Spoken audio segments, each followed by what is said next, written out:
आज हम एक ऐसी जगह की बात करेंगे जो दुनिया की नज़रों से लगभग छुपी हुई है।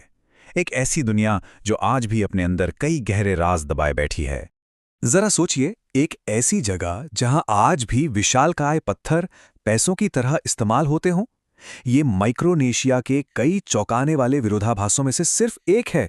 चलिए, इन रहस्यों से पर्दा उठाते हैं। या फिर एक पूरा शहर जो समंदर के बीचों बीच एक कोरल रीफ पर बसा हो। मतलब ये कैसे मुमकिन है? ये किसी इंजीनियरिंग का कमाल है या कोई पुराना रहस्य? हम इस पहेली को भी सुलझाने की कोशिश करेंगे। और बात यहीं खत्म नहीं होती। यहाँ की परंपराएं तो और भी अनोखी हैं। सोचिए, एक ऑफिशियल वेलकम पार्टी जो टॉपलेस हो। ये माइक्रोनेशिया की उस अनोखी संस्कृति का हिस्सा है जहां परंपरा और आधुनिकता एक साथ चलती हैं। लेकिन ये तो बस एक झलक है।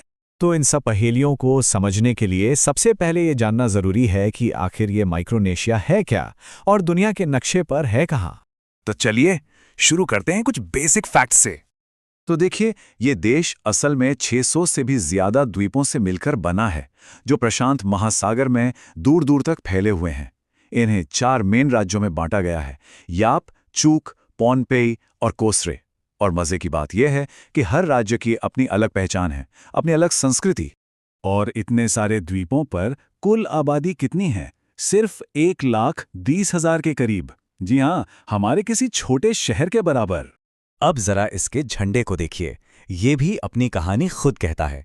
इसका जो गहरा नीला रंग है वो उस विशाल प्रशांत महासागर को दिखाता है जो इन द्वीपों को चारों तरफ से घेरे हुए हैं। और वो जो 4 सितारे हैं वो इसके 4 राज्यों की एकता का प्रतीक हैं। लेकिन ये जगह जितनी शांत और खूबसूरत दिखती है ना, इसका इतिहास उतना ही उथल-पुथल भरा रहा है। चलिए जरा इतिहास के पन्ने पलट कर देखते हैं। पहले स्पेन, फिर जर्मनी और उसके बाद जापान। माइक्रोनेशिया पर हमेशा से बाहरी ताकतों का कब्जा रहा है। दूसरे विश्व युद्ध के टाइम तो ये प्रशांत महासागर का एक बहुत बड़ा जंग का मैदान बन गया था। बहुत लंबी लड़ाई के बाद आखिरकार 1986 में से जाकर आज़ादी मिली। वर्ल्ड वॉर 2 की बात करें तो अमेरिका ने यहाँ एक बहुत बड़ा हमला किया था, ऑपरेशन हेलस्टोन। इसमें 50 से ज्यादा जापानी जहाज और सैकड़ों विमान यहीं डूब गए। और बताएं, आज वही डूबे हुए जहाज समंदर के नीचे एक अनोखा म्यूजियम बन चुके हैं। तो इतने उतार चढ़ाव भरे इतिहास के बाद आज वहां के लोगों की जिंदगी कैसी है? क्या उनकी परंपराएं वैसी ही हैं या सब बदल गया है? यहाँ कितनी डाइवर्सिटी है इसका अंदाजा आप इसी बात से लगा सकते हैं। एक ही देश है लेकिन कुछ राज्यों में वेश्यावृत्ति कानूनी है तो कुछ में गैर कानूनी। ये दिखाता है कि ये चारों राज्य अपनी संस्कृति और अपने नियमों को लेकर कितने आज़ाद हैं। अच्छा, खाने पीने की बात करें तो यहाँ का पारंपरिक खाना पूरी तरह से नेचुरल है। ताज़ी मछली, नारियल और वही उगने वाली फल सब्जियाँ। लेकिन एक चीज़ बहुत खास है, सिक्काओ। ये एक खास तरह का पारंपरिक ड्रिंक है जो सिर्फ खास मौक़ों पर ही पिया जाता है। लेकिन हैरानी की बात यह है कि इतने नेचुरल खाने के बावजूद यहाँ 50% से ज़्यादा आबादी मोटापे का शिकार है। और इसकी एक बड़ी वजह है बाहर से आने वाला प्रोसेस्ड और इम्पोर्टेड खाना, जो अब यहाँ आम हो गया है। और एक और चौंकाने वाली बात, यहाँ एक द्वीप है, पिंगलैप। इसे island of the colour blind के नाम से भी जाना जाता है। हुआ ये था कि सदियों पहले एक तूफान ने यहाँ की ज़्यादातर आबादी खत्म कर दी। जो कुछ लोग बचे उनमें एक दुर्लभ जेनेटिक बीमारी फैल गई।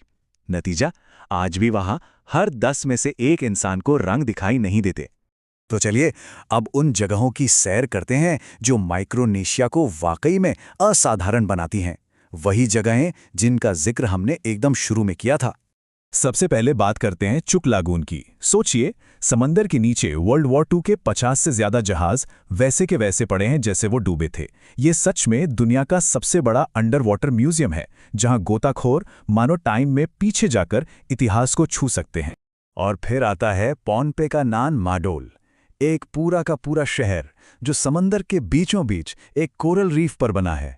इसे प्रशांत का वेनिस भी कहते हैं। लेकिन सबसे बड़ा रहस्य आज भी यही है कि हजारों साल पहले बिना किसी मॉडर्न टेक्नोलॉजी के आखिर इसे बनाया कैसे गया होगा।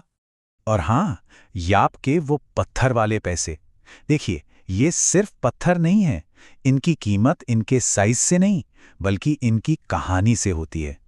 मतलब किस पत्थर को लाने में कितनी मेहनत लगी, कितनी मुश्किलें आईं, या वो किस बड़े फंक्शन का हिस्सा रहा, यही सब बातें उसे कीमती बनाती हैं।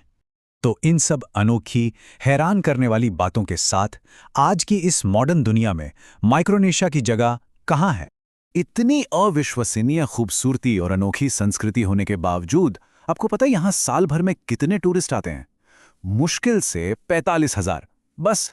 तो आज की इस हाइपर कनेक्टेड दुनिया में, जहां हर कोई एक दूसरे से जुड़ा है, माइक्रोनेशिया जैसी जगह जो सबसे अलग थलग है, उसकी क्या कीमत है? शायद इसका अलग रहना ही इसकी सबसे बड़ी खूबी है।